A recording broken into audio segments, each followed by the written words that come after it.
Brilliance Audio presents 7 Types of Atheism by John Gray, performed by James Langton. The new atheists have directed their campaign against a narrow segment of religion while failing to understand even that small part. Seeing religion as a system of beliefs, they have attacked it as if it was no more than an obsolete scientific theory, hence the God debate, a tedious rerun of a Victorian squabble between science and religion. But the idea that religion consists of a bunch of discredited theories is itself a discredited theory, a relic of the 19th century philosophy of positivism. The Grand Pontiff of Humanity. The idea that religion is a primitive sort of science was popularized by the anthropologist J.G. Fraser in The Golden Bough, a study in comparative religion, which first appeared in 1890. Following the French sociologist and philosopher Auguste Comte, Fraser believed that human thought developed in 3 phases: the theological or religious, the metaphysical philosophical or abstract, and the scientific or positive. Magic, metaphysics, and theology belonged in the infancy of the species. As it approached adulthood, humankind would shed them and accept science as the only authority in knowledge and ethics. This way of thinking, which Kant called the positive philosophy, developed some of the ideas of Henri de Saint-Simon, 1760 to 1825, for whom Kant for a time acted as an assistant. Saint-Simon led a turbulent life.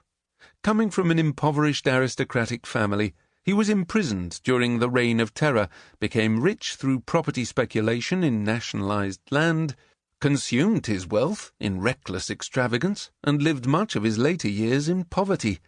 Like his disciple Kant, he was prone to depression, at one point attempting suicide by shooting himself, but succeeding only in blinding himself in one eye. Despite these eccentricities, Saint-Simon was widely admired. Recognized by Marx as one of the founding theorists of socialism, he was among the first to understand that industrialization would bring about radical changes in society. He was also the first to set out, in his book Nouveau Christianisme, 1825, the religion of humanity that Kant would promote. This new faith was not Saint-Simon's invention. As will be seen in chapters 2 and 3, it emerged in the late 18th century in the work of the French philosophe and became overtly religious in the cult of reason in the aftermath of the French Revolution.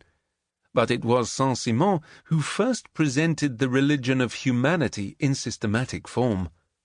In future, scientists would replace priests as the spiritual leaders of society. Government would be an easy matter of the administration of things. Religion would become the self-worship of humankind.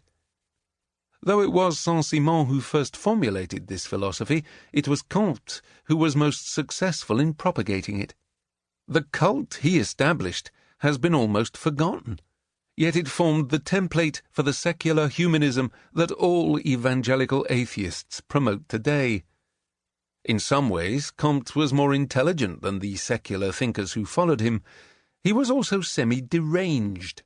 Recognizing that the need for religion would not wither away when society was governed by science, he founded a church to meet this need. The new faith was equipped with an ecclesiastical hierarchy, a calendar organized around figures such as Archimedes and Descartes, a regime of daily observances, including a ritual that involved tapping parts of the cranium based on the popular science of phrenology, and a Virgin Mother modelled on a married woman with whom Kant had fallen in love, and from whose untimely death he never fully recovered. In his book Catéchisme positiviste, 1852, Kant set out the dogmas of the new creed. There were positivist sacraments and places of pilgrimage. Special types of clothing were designed, with buttons placed on the back so that they could not be worn without the help of others, thereby promoting altruism, a word Kant invented. A Grand Pontiff of Humanity was to be established in Paris.